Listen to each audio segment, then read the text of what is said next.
Prepárate para una inmersión profunda en uno de los casos más escalofriantes y enigmáticos de la historia criminal. El misterio de la Dalia Negra. Un hombre que evoca imágenes de Hollywood glamour y una oscuridad aterradora. Y es que la historia de Elizabeth Short, de joven, detrás del apodo, es una mezcla fascinante de ambición, sueños rotos y un final brutal que a pesar de las décadas transcurridas sigue despertando fascinación y horror. Exacto. Estamos en 1947. Los Ángeles, la ciudad de las estrellas. Y de pronto en un terreno baldío aparece el cuerpo de Elizabeth Short, una aspirante actriz brutalmente asesinada y mutilada. La escena es tan impactante, tan llena de detalles macabros, que rápidamente captura la atención de todo el país. Imagínate la conmoción en una época donde este tipo de crímenes con semejante nivel de violencia eran poco comunes. La prensa sensacionalista no tardó en convertir a Elizabeth Short en la Dalia Negra, un personaje trágico y misterioso que alimentaba la imaginación y el miedo del público. Y lo más perturbador es que a pesar de la intensa investigación, el caso nunca se resolvió.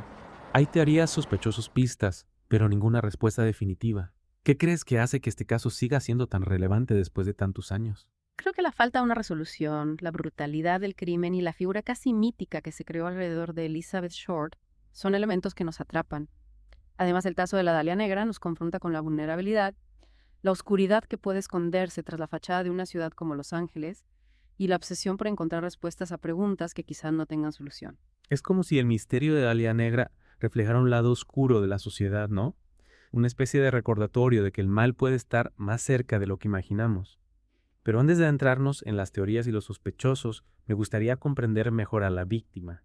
¿Quién era Elizabeth Short antes de convertirse en la Dalia Negra? Elizabeth Short, nacida en 1924, en Boston, tuvo una infancia marcada por la ausencia de su padre, quien abandonó a la familia cuando ella era muy pequeña.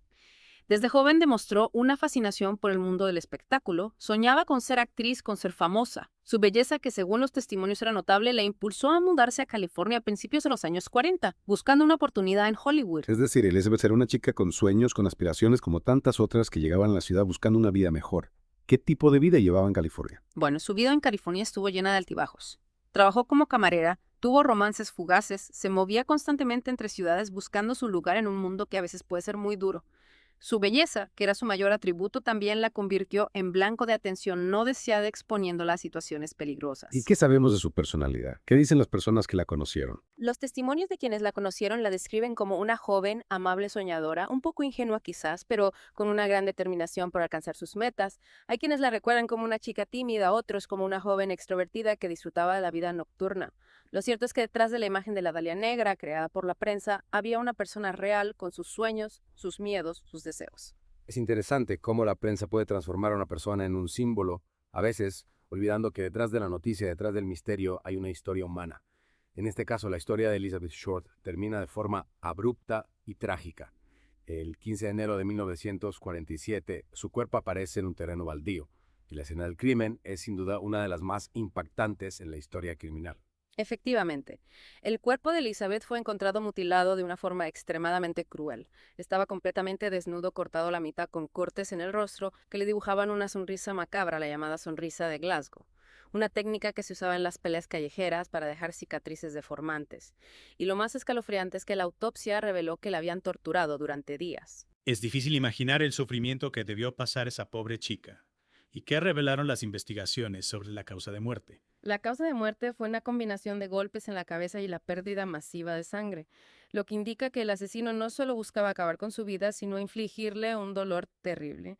La brutalidad del crimen, su meticulosidad, nos habla de una mente perturbada de alguien que disfrutaba haciendo sufrir a su víctima. Es aterrador pensar que alguien sea capaz de tanta crueldad. Y a partir de este hallazgo macabro comienza una de las investigaciones más extensas y frustrantes de la historia criminal. ¿Por dónde empezó la policía a buscar al culpable? La policía de Los Ángeles se enfrentó a una tarea monumental. La escena del crimen, aunque impactante, no ofrecía muchas pistas. La meticulosidad del asesino, la forma en que limpió el cuerpo y la escena dificultaba aún más la búsqueda de huellas o evidencias que condujeran a su identidad. Es como si el asesino quisiera borrar cualquier rastro de sí mismo, como si fuera un fantasma que se desvanece en la noche.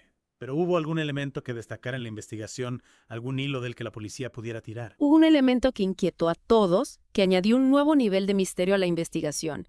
El asesino se comunicó con la prensa. Espera que el asesino contactó a los medios. Eso es algo que solo se ve en las películas. ¿Cómo sucedió? Pocos días después del hallazgo del cuerpo, el editor del periódico Los Angeles Examiner recibió una llamada al otro lado de la línea, una voz masculina fría, y segura se atribuyó la autoría del crimen, se burló de la ineficacia de la policía y para demostrar que no bromeaba, envió un paquete a la redacción. ¿Qué contenía ese paquete? Eran pruebas del crimen. El paquete contenía objetos personales de Elizabeth, su certificado de nacimiento, fotos, recortes de periódico sobre la muerte de su prometido e incluso una agenda con el nombre de Mark Hansen en la portada. Mark Hansen, el dueño del club nocturno. ¿Acaso él, el asesino?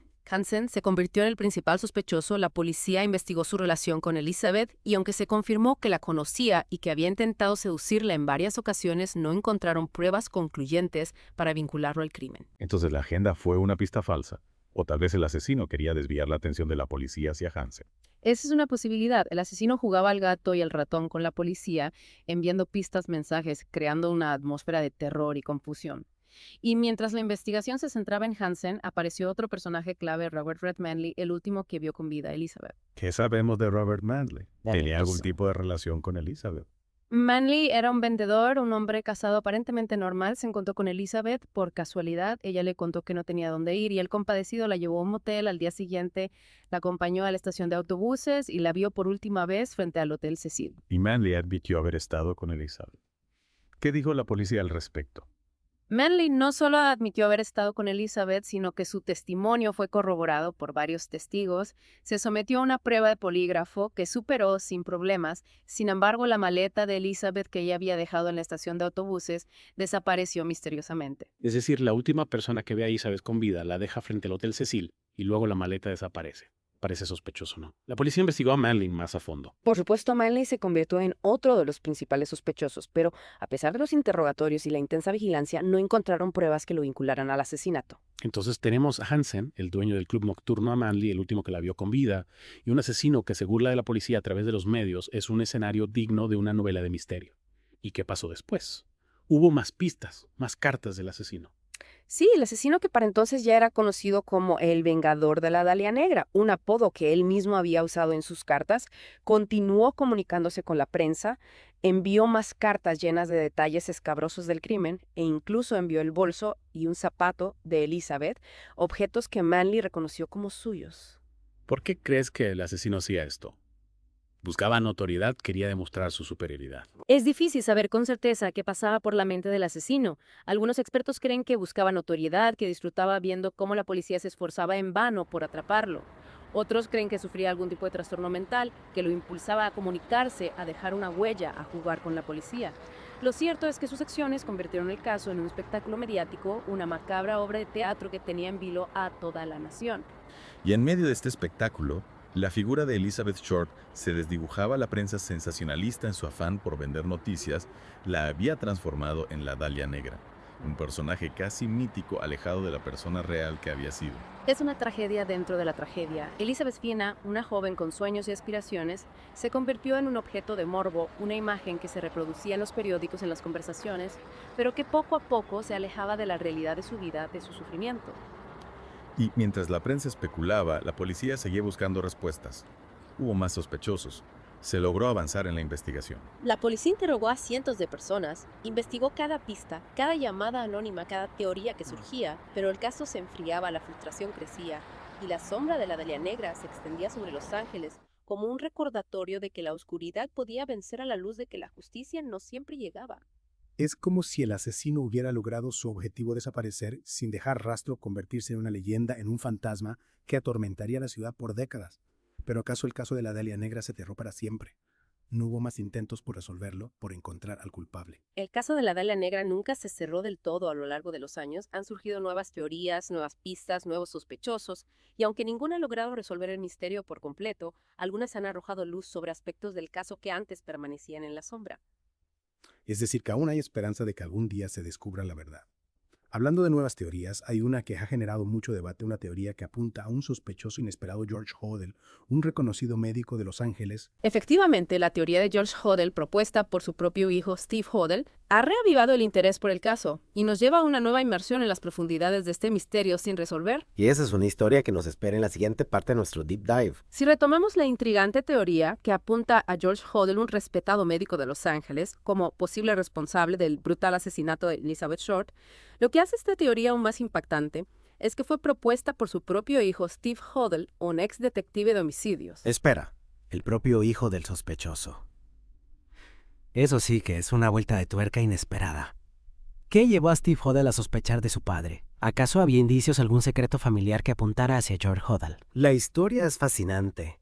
Tras la muerte de George Hodel, Steve encontró entre sus pertenencias una fotografía de una mujer que guardaba un parecido asombroso con Elizabeth Short. Esa imagen despertó sus sospechas y lo impulsó a iniciar una investigación exhaustiva sobre el pasado de su padre. Imagínate descubrir que tu propio padre podría estar involucrado en uno de los casos más infames de la historia. Debió ser un proceso emocionalmente devastador para Steve Hodel. ¿Qué tipo de información logró recopilar? Steve Hodel, utilizando sus habilidades como ex detective, se sumergió en archivos policiales, entrevistó a personas que habían conocido a su padre y buscó cualquier conexión entre George Hodel y Elizabeth Short. Y para sorpresa, las conexiones comenzaron a parecer algunas más inquietantes que otras. ¿Qué tipo de conexiones? ¿Eran coincidencias o algo más concreto que apuntara a la culpabilidad de George Hodel? Resulta que George Hodel vivía en Los Ángeles en la época del crimen, y su consultorio estaba a pocas cuadras del Hotel Cecil, donde Elizabeth fue vista por última vez. Algunos testigos incluso afirmaron haber visto a George Hodel en compañía de Elizabeth en días previos al asesinato. Es decir, que existía una conexión geográfica y social entre ambos. Pero había algo más. ¿Algún elemento que vinculara directamente a George Hodel con la escena del crimen o el modus operandi del asesino? Aquí es donde la historia se torna aún más escalofriante. George Hodel era cirujano, lo que significa que poseía conocimientos de anatomía y habilidades quirúrgicas. Steve Hodel argumentó que las mutilaciones infligidas a Elizabeth Short, la precisión de los cortes, la forma en que el cuerpo fue dividido, podrían haber sido obra de alguien con experiencia médica. Es una teoría aterradora, pero tiene sentido. La brutalidad y la precisión del crimen apuntarían a alguien con conocimientos anatómicos. ¿Qué otras pruebas encontró Steve Hodel para sustentar su teoría? Descubrió que en la época del crimen su padre había comprado bolsas de cemento similares a las que se encontraron cerca del cuerpo de Elizabeth. Además, un vecino de George Hodel testificó haber visto un auto negro similar al que conducía el doctor merodeando por la zona del hallazgo del cuerpo en los días previos al terrible descubrimiento. Las piezas del rompecabezas parecen encajar a un sospechoso con conocimientos médicos, un posible vínculo con la víctima, un auto similar visto en la zona del crimen. Pero, ¿había alguna prueba irrefutable que confirmara la culpabilidad de George Hodel? Steve Hodel encontró lo que él considera la prueba definitiva, grabaciones secretas de la policía realizadas en la casa de George Hodel en 1950. En estas grabaciones se escucha a George Hodel hablando de abortos ilegales que realizaba y en un momento dice: supongo que nunca me atraparán por el asesinato de la Dalia Negra. Olvidaron eso, fue hace mucho tiempo. Increíble. Una confesión grabada, She. ¿Cómo es que la policía no actúa en base a esta evidencia? La teoría de Steve Hodel, aunque impactante, no ha estado exenta de controversia. Algunos expertos cuestionan la validez de las pruebas, argumentando que son circunstanciales y que la supuesta confesión en las grabaciones podría ser interpretada de diferentes maneras. Además, la policía en la época no consideró a George Hodel como un sospechoso principal, y algunos archivos relacionados con el caso se han perdido o destruido con el tiempo. Es decir, que el misterio continúa a pesar de los esfuerzos de Steve Hodel. La culpabilidad de George Hodel no se ha podido demostrar de forma concluyente. ¿Qué impacto ha tenido la teoría de Steve Hodel en la investigación del caso? La teoría de Steve Hodel, sin duda, ha reavivado el interés por el caso de la Dalia Negra. Ha generado nuevos debates, ha impulsado a otros investigadores a reexaminar las viejas pruebas y ha puesto de manifiesto las fallas y las limitaciones de la investigación original. El caso de la Dalia Negra nos recuerda que la verdad puede ser esquiva, que a veces los misterios permanecen sin resolver y que la búsqueda de justicia puede ser un camino largo y tortuoso. Aunque no tengamos todas las respuestas, la historia de Elizabeth Short, su trágico final, y la incansable búsqueda de la verdad nos invita a reflexionar sobre la vulnerabilidad humana, la oscuridad de que puede esconderse tras la aparente normalidad y la importancia de no olvidar a las víctimas, incluso cuando el tiempo pasa y los casos se enfrían. Y bueno, hasta aquí nuestro Deep Dive de hoy. Esperamos que les haya gustado y que vuelvan a acompañarnos en un nuevo episodio de The Deep Dive.